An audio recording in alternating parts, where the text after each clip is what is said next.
Hey everyone, it's Erik. Today I wanted to talk about a little bit of my own journey through the whole pain cycle. A chronic pain is what it's often called.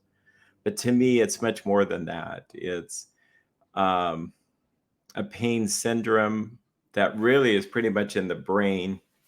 It involves lack of expression of emotion for me. It manifests itself, and I only see this in hindsight, that it was chronic back pain, then hip pain, sciatica. I actually had all these things. I had then developed plantar fasciitis. That went away. And then I had TMJ. That was like awful. And it went away. Shoulder pain. I was going to physical therapies. That went away. Then I had tinnitus. Then I had urgent urinary symptoms. And then irritable bowel as well. Just and and then I had headaches as a kid, and I had an ulcer as a kid. Um, so my journey is such that I would go to chiropractic a lot. Not even when I describe this, I'm not putting down any kind of physical therapy or medical treatment. It was just a perpetuous cycle of being put back in the joint, then being out of joint. My muscles had so much tension in them that I would just pull everything out. I tried acupuncture, which is great. I tried um, various diets and therapies, and it was all great temporarily. And what I didn't realize, it was just a distraction from what was really the matter.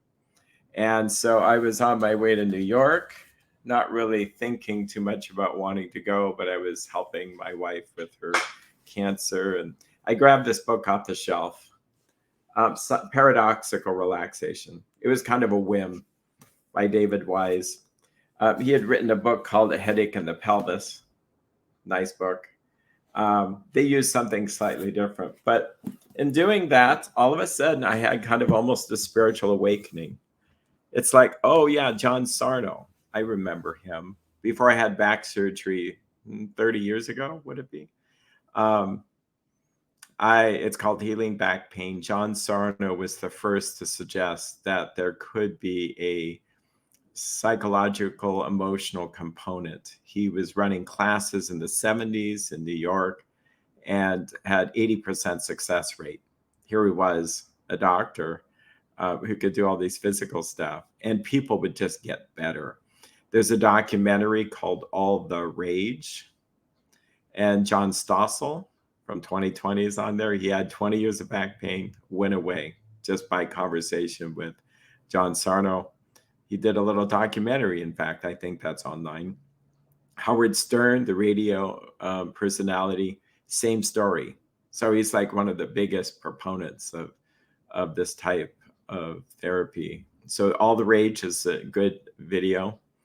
Another video, I'm on video now. This Might Hurt, really good resource. I love that. I would just get better watching it.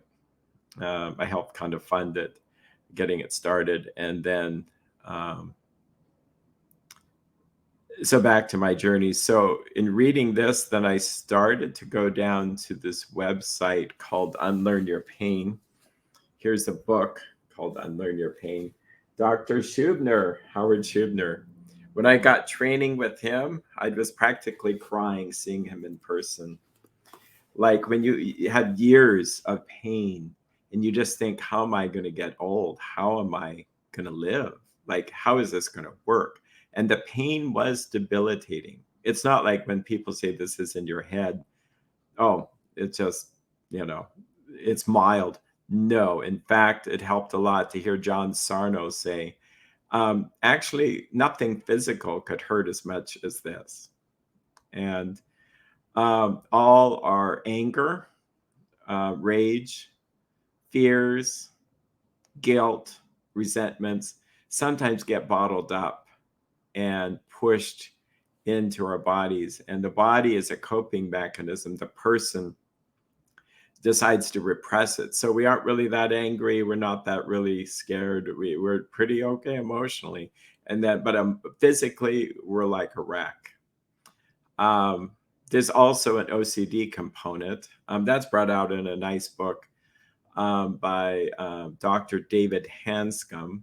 He was a surgeon here in Seattle who ended up being afflicted with this. And he's so honest about his life. I mean, like, I'm listening to this on audio and it's like, are you kidding me? He's so, I think pain humbles us. And he talked about his own fears and his own OCD. And so to me, there is an OCD quality. There's a part in the brain called the cingulate gyrus that has to do with the channel change of the brain, shifting of attention.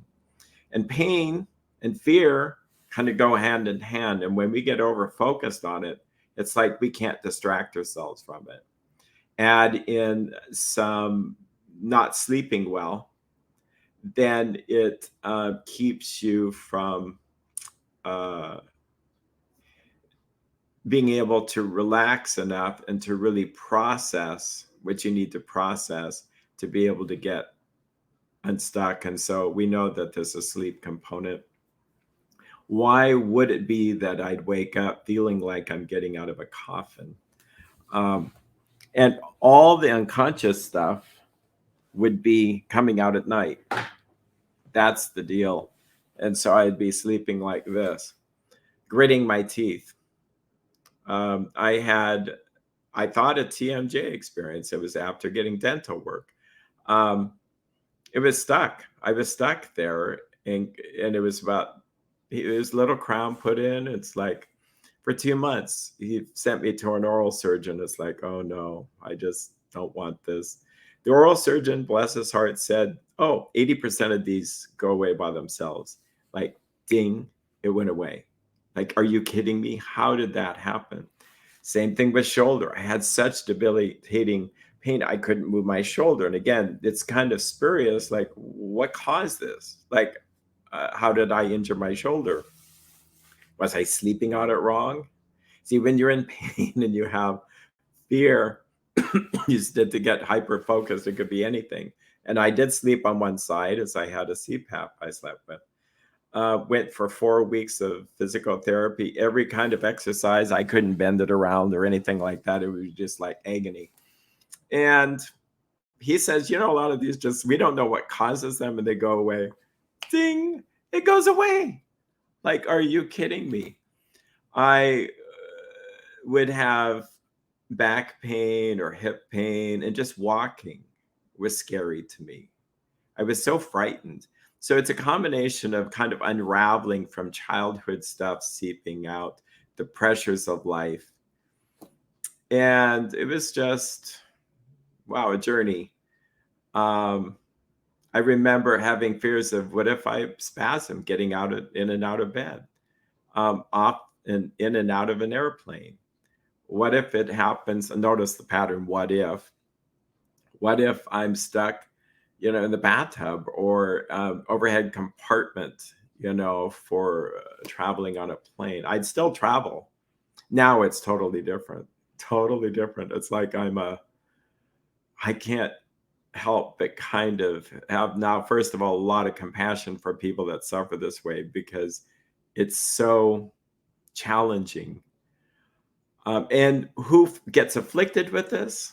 Personality-wise, you would learn in this book and others, we're very, very, very responsible people. We're very balanced emotionally, so we think. We cope too well. That's part of our problem. We don't fall apart easily. If we grew up in a dysfunctional or an alcoholic or addicted home, that's kind of why this happens. We are the dependable ones. And to yell and scream, to fall apart, to cry, to get depressed is just foreign to us. They John Sarno used the term goodist. They're goodists. They focus so much on being good. And that was me. Yeah. let's see, other things. Let's talk about diet. So what's strange is I had a colon surgery for diverticulitis, probably just unrelated, but I started to think about that area of my body and then started to wonder about digestion. If you wonder about digestion, it could actually affect it. So I went down the path of maybe I need to be gluten free, maybe there's stuff. Well, it got worse and worse and worse to the point where I felt like I could eat rice and avocado. I was afraid of beans. I was afraid of certain vegetables. I'm a vegetarian kind of person, so I don't eat a lot of meat. Butter, all this stuff. And the brain is so powerful that if it perceives those foods as danger, you'll get sick. I would go to visit my family 4 hours away, and I love my family. And there was stress. My dad had challenges with alcohol, say, and was passing away. And that's where I noticed that I was getting back spasms as I was driving down. But I thought it was going to Portland from Seattle and the traffic and the drama. I soon learned it was actually going there, because if I was going somewhere fun, I didn't have that. But what happens is the brain begins to equate, even if there's not an emotional pattern related to it, it just starts to, through neuroplasticity, think, well, riding in a car any length of time must be dangerous. Bending down, picking up something too heavy, just going out to the garage to think about moving boxes would make, and we can do another video later, but if you even start to feel pain in your body while talking about all this, that's psychophysiological. Yeah, that this is not structural. I should do another whole video on the whole science, but there's other good videos if you look around on the Unlearn Your Pain. But the doctors, bless their hearts, will show you pictures of your spine, MRIs, CAT scans, and the challenge is you perceive that as something dangerous to live with, like scar tissue. Scar tissue doesn't have feeling. And that chronic tension in that area of the body and herniated discs, you'll learn, are just part of normal aging. 20-year-olds have herniated discs. And as you go older, you just get more of them. It's like wrinkles. The question is, why aren't the elderly so afflicted then? I mean, they are, and yet they're not. You would think if I'm like this at 30 or 40, what am I going to be like when I'm 70?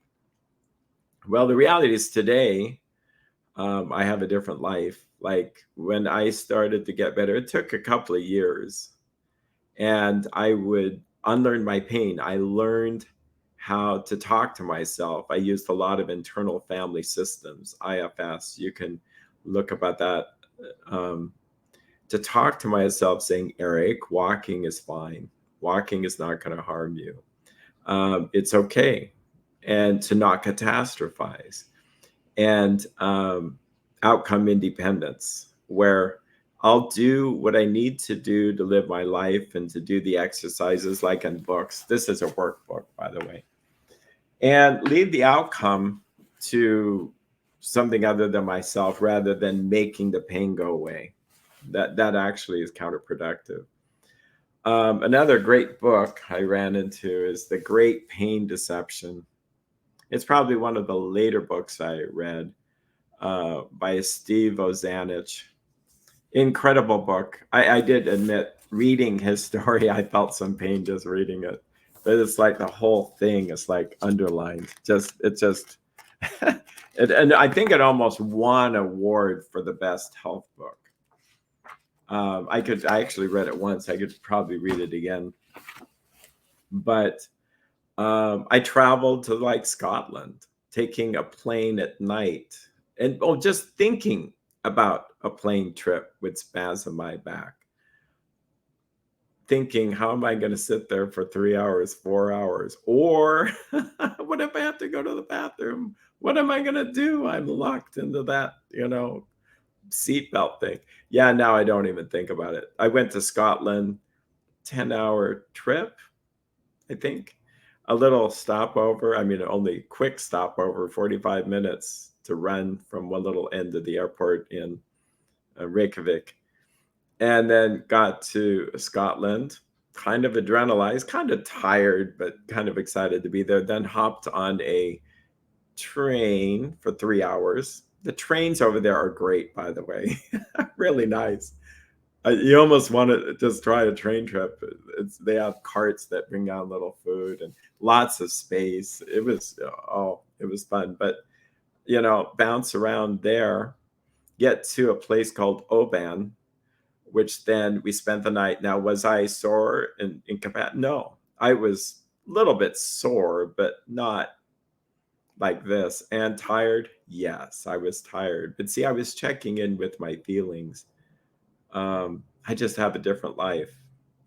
Once you do that, oh, and even there, we go on hikes and stuff So we went to the island of Mull. I should probably do a video on that. That was a great experience, going into little caves. And I would have been nervous doing any of this stuff. And what if there's a restroom not nearby and all that stuff? Yeah, just once I had to go, but it's like, I'm not going to catastrophize. This is what affects the nervous system. So there is a way out. Actually, this is kind of cute. There's a book called The Way Out. I got training with Alan Gordon. And it's a great book. I would say that it's basic. It's not to be critiquing, but it's really basic. I was expecting something more. It's a good introduction. I would say I would just go to this, frankly. But I got it, and maybe it would be very useful. Now, I got his training in this, and that's called pain reprocessing therapy. A little bit less about repressed feelings and much more about the neuroplasticity. And you need both, because one may go, why am I hurting? I don't feel repressed anything, but it's just the idea that, like going to the gym. What kind of prompted this video? A couple of things. One is there's always people around me that may suffer, and I think it's good to retell my story. Two, I was at the gym today. Some of the most happiest times was when I was working out. And for whatever reason, my mind-body syndrome was at bay. But then things happened, and then I was afraid to go to the gym. And now I'm not afraid to go to the gym. And it's not that you can't have another experience and rebound at things. I could expect that, but I know what to do. I've heard of stories, incredible stories, where people had like testicular pain, had to have surgery to have, the nerves basically snipped, and yet this was after a tragedy related to all this. And it's like, we know it's psychological. I know people that debilitating headaches. And I had debilitating headaches as a fifth grader. I wasn't prone to them. Strangely enough, when I started working on this process of stuff, then I started getting headaches that would make me not be able to work. So I go, aha, it will move. It'll go from one thing to another. And I knew it was psychological, even though there's part of me that gets into, well, maybe it's a blood pressure thing, but I don't have high blood pressure. So I don't have it anymore. I used to have it. It went away. Some of the exercises involve expressive writing. And I better get to my next client here. But expressive writing is incredibly useful as a tool. The short story there is that when people do it, they wrote out their 4 most difficult emotional experiences, and they shred it. No one's ever going to read it. 4 days in a row, they had 50% less trips to the doctor. So there's something really healing about getting these feelings out. You take care, and you have a great day.